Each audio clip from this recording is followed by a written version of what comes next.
वंदे मातरम। मैं हूं आपके साथ ऋतु भंडारी और आप देख रहे हैं चुनावी अखाड़ा की खास पेशकश, जहां चुनावी अखाड़ा की टीम पहुंच चुकी है राजौरी गार्डन के राजौरी 05S वार्ड में। प्रतिनिधि हैं क्षेत्रीय, उनसे जानने की कोशिश करेंगे। सुब्रत, यहाँ अगर फिलहाल समीकरण समझने की कोशिश करें तो किस तरह का समीकरण बन रहा है? समीकरण की बात करें तो यहाँ पे अभी जो पहले जो निगम पार्षद थे वो भी बीजेपी के थे और जो प्रेजेंट टाइम में हैं वो भी बीजेपी के हैं।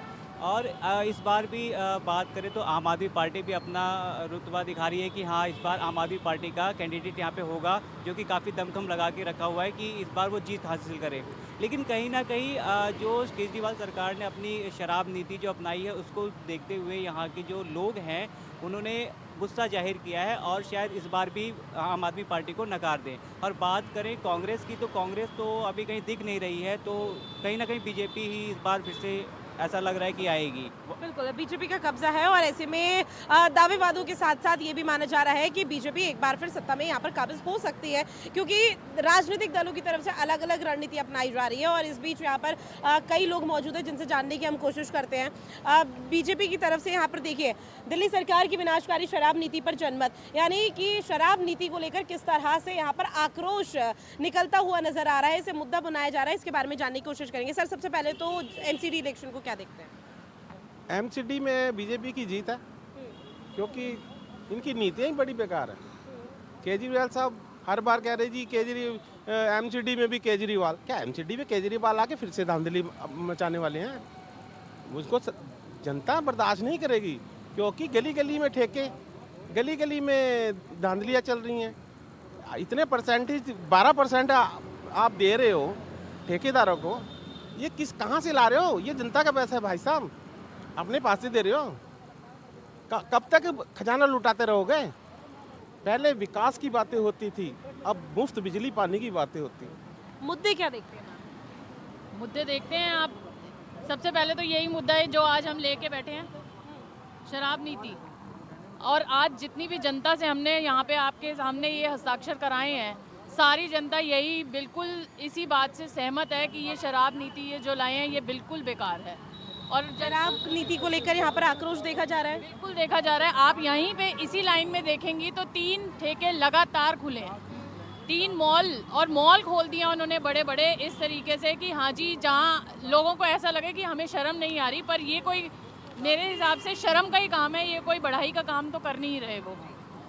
सुबह से कितने फॉर्म ये फिल हो चुके हैं? सुबह से कम, लगभग सुबह से 3000 फॉर्म यहाँ भर दिए हैं। हमारा एक ये सर्वे जनमत जो हम 4 जगह पे ले रहे हैं, राजौरी गार्डन मंडल में हमारा जो राजौरी गार्डन वार्ड है, इसमें 4 जगह लगे हुए हैं। मेन मार्केट, यहाँ पर नेहरू मार्केट और LIG, रेड LIG, 4 जगह पे लग रहे हैं। और दिल्ली में टोटल हम लगभग 10 लाख लोगों से जनमत संग्रह का कार्य करेंगे। लक्ष्य 10 लाख का 10 लाख का लक्ष्य है हमारे को मिला हुआ है। और अब तक कितने का हो चुका है? अब तक हमारे क्षेत्र में लगभग 4,500 के करीब हो चुके हैं। तो देखिए, शराब नीति को लेकर यहाँ पर अलग अलग तरह की प्रतिक्रिया सामने आ रही है। मैम, शराब नीति को लेकर जिस तरह से यहाँ पर मुद्दा बनाया जा रहा है और यहाँ पर उठाया जा रहा है, और ऐसे में आक्रोश का भी देखा जा रहा है आम जन का, चूँकि यहाँ पे फॉर्म भी फिल करवाया जा रहा है, अब तक कितना आम जन यहाँ पर आप लोगों की सपोर्ट में आई? हमारी सपोर्ट में मैम 100% आई है। 2000 फॉर्म हम भरवा चुके हैं अभी तक, और मैक्सिमम लेडीज़ ने भरा है जो कि इसके अगेंस्ट है। सर, और क्या प्रमुख मुद्दे? कई बहनों ने तो ये बोला है कि शराब की लोग, हमारे आदमी ने घर में पैसे ना देके पेटियाँ डाली हैं, अब घर में खाने के पैसे नहीं है लेकिन दारू है। तो ये तो बहुत ज़्यादा ख़राब मुद्दा है, इसीलिए हमने इसकी नीति बनाई है। जनमत कराया कि लोगों ने बहुत रिस्पांस दिया हमें, बहुत ज़्यादा। आगे हम इसको बंदी कराने की पूरी कोशिश करेंगे। ठीक है सर, शराब नीति के अलावा शिक्षा, स्वास्थ्य, किस तरह से यहाँ पर जो व्यवस्थाएं हैं क्या सुनिश्चित है? अभी तो सेशन के बारे में जब टोटल एक दूसरे ब्लेम लगा रहे हैं एक दूसरे के ऊपर, खासकर जो भी पार्टी इलेक्शन के समय, उससे पहले क्यों नहीं बोलते हैं काम के, काज के, हर चीज़ के बारे में।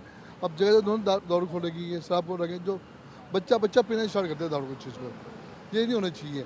मेन है पढ़ाई लिखाई और अपने मतलब कि मेंटेनेंस के ऊपर, जो भी दिल्ली की मेंटेनेंस होनी चाहिए। जगह नाले बंद होते हैं बरसातों में, वो काम होते नहीं है।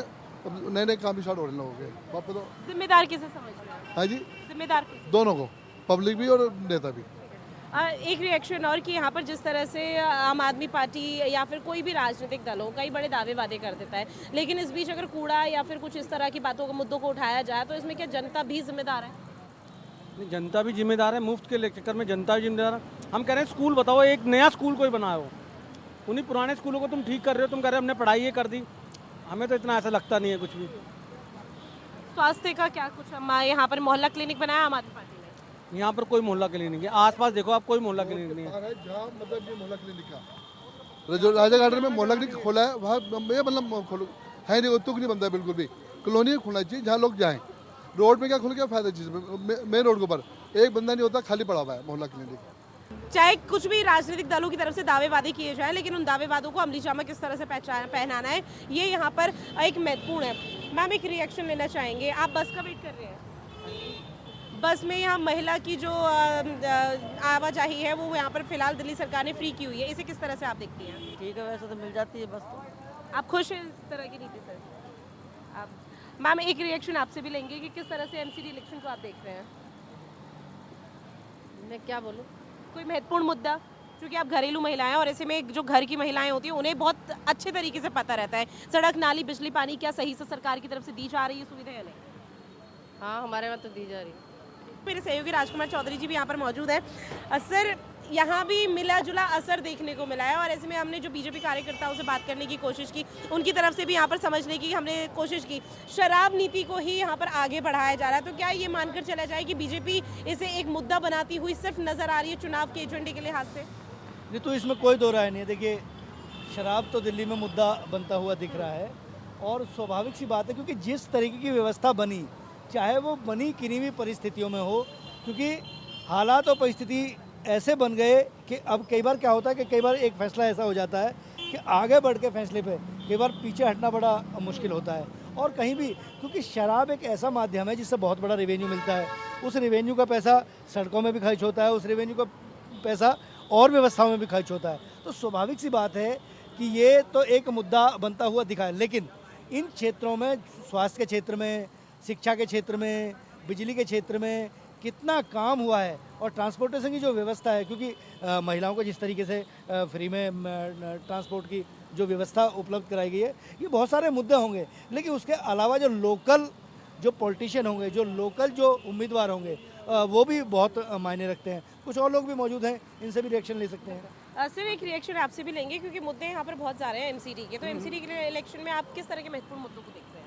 महत्वपूर्ण मुद्दे तो ये रहते हैं, सड़क, बिजली, पानी। क्या पिछले 5 साल में इन सभी में काम हुआ? हाँ, बिल्कुल सुधार हुआ जी, क्योंकि पहले हम ये देखते थे जो ऑनलाइन रजिस्ट्रेशन होता था, मृत्यु प्रमाण पत्र का, जन्म प्रमाण पत्र का, अब ये ऑनलाइन शुरू हो गया।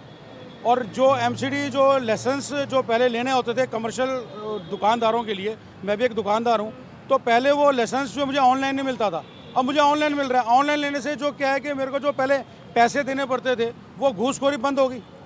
अब मेरे को अपने मकान का, मेरे कज़न ने मकान बनाना था, तो उसका जो उसने नक्शा था, वो पहले नक्शा हमें जाके पहले पास कराना पड़ता था, तो उसके लिए बीच में ऑफिसरों को पैसे देने पड़ते थे। अब वो नक्शे भी ऑनलाइन कर दिए बीजेपी ने।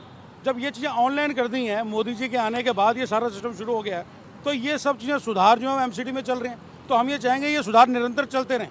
ये सुधार किसकी वजह से, दिल्ली या केंद्र?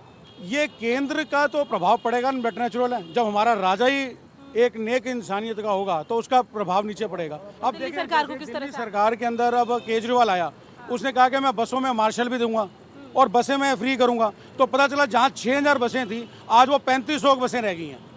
उसके बाद उसने कहा था कि मैं यहाँ पे नए स्कूल बनाऊंगा।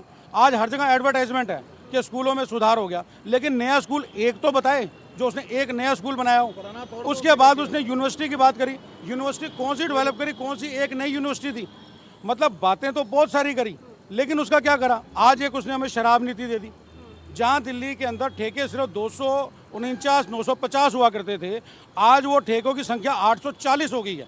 आज उसने पिंक ठेके सोचे हैं कि जहाँ पे लेडीज़ आएंगी और लेडीज़ सिर्फ विस्की लेंगी और उसके अंदर उनको रिबेट मिलेगी 30% की। अब इससे हो क्या रहा है? अभी आज की डेट में बताऊँ, 2 दिन या अभी 5 दिन पहले जब एक बोतल के साथ एक बोतल फ्री थी, तो जो गरीब तबका है उसने क्या करा कि वो घर से निकला, जो 200 रुपये की दारू लेता था उसने लालच में आकर के 600 रुपये की दारू ली और अपने घर में इकट्ठी कर ली। अब उसका परिणाम क्या हुआ? उसके घर में दारू का स्टॉक हो गया, जहां वो पहले आधा पौवा पीता था आज वो आ गया ज़्यादा पीने में। तो इसने और ज़्यादा जो है भ्रष्टाचार और ज़्यादा दुखी कर दिया एक गरीब तबके को भी।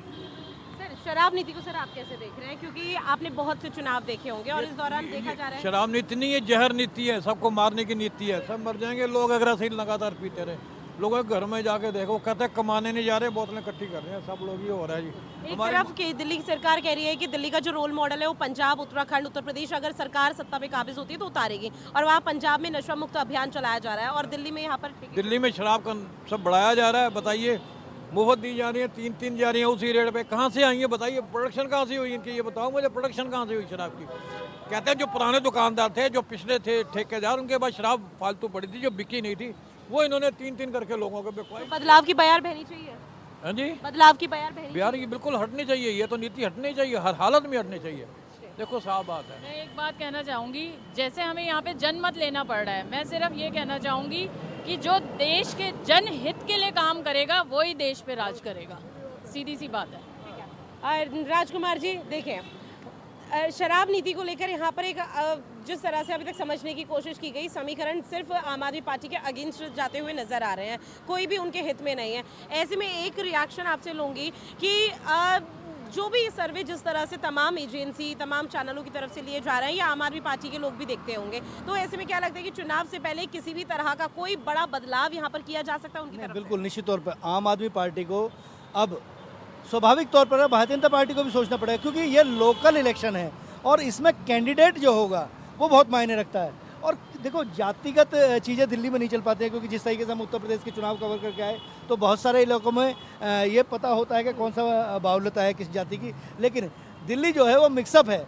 लेकिन ये एमसीडी के जो चुनाव हैं और ऋतु, इसमें मतलब मैं तो व्यक्तिगत तौर पर जितना घूमा हूँ, जो चीज़ें समझा हूँ, उसमें जो कैंडिडेट होगा वो कैंडिडेट कितना प्रभावी है, कैंडिडेट कितना जनता के बीच में है, कितना जनता को उपलब्ध है, ये बहुत मायने रखेगा। जिस तरीके से एमसीडी में भारतीय जनता पार्टी ने पिछली बार अपना लिया है और उनका जिस तरीके से समर्थन किया, क्योंकि आप देखिए विधानसभा के जब चुनाव होते हैं तो विपक्ष नाम की चीज़ खत्म हो जाती है और जनता जनार्दन है, जनता क्या वोट करती है ये देखना बड़ा दिलचस्प होगा। लेकिन एक बात जरूर तय है कि भारतीय जनता पार्टी के लिए भी ये रहा बहुत आसान नहीं है। क्यों? क्योंकि जब हम सत्ता में होते हैं, जब हम काउंसलर होते हैं और हम जब दरवाजे खटखटाते हैं तो लेमैन को ये समझाना, क्योंकि फंड का जो रोना रोया जा रहा है उसमें कहीं ना कहीं एक व्यवस्था, बिल्कुल निश्चित तौर पर टेक्निकल चीज़ें हैं। बहुत सारे ऐसे लोगों से हम मिले कि जो भारतीय जनता पार्टी के काउंसलर थे, उनका जो फंड था उससे ज़्यादा उन्होंने काम करा दिया। लेकिन जो लोग कहीं ना कहीं जनता की अपेक्षाओं पर खरे नहीं उतरे, उन्हें बिल्कुल उनके टिकट भी कटेंगे और आने वाले दिनों में उनका निश्चित बसाव।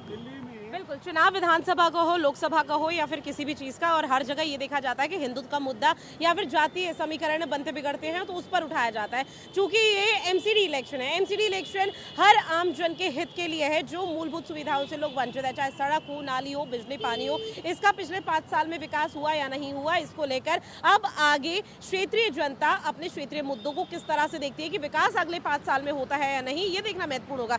इसके साथ ही आम आदमी पार्टी बेशक से यहाँ पे कई वार्डों में अपना कब्जा जमाए हुए है, लेकिन हर किसी का फिलहाल सिर्फ एक ही मोटिव निकलता हुआ सामने आया है कि अगर दिल्ली में आम आदमी पार्टी की सरकार है तो फिर पार्षद भी उसी पार्टी का होना चाहिए, क्योंकि अगर बीजेपी का होता है तो ये निगम में फंड फंसने की बात आ जाती है और ऐसे में ये जो फंड का रोना होता है ये दोनों ही दल आपस में अपनी रणनीति के तहत अपनाते हुए नजर आते हैं।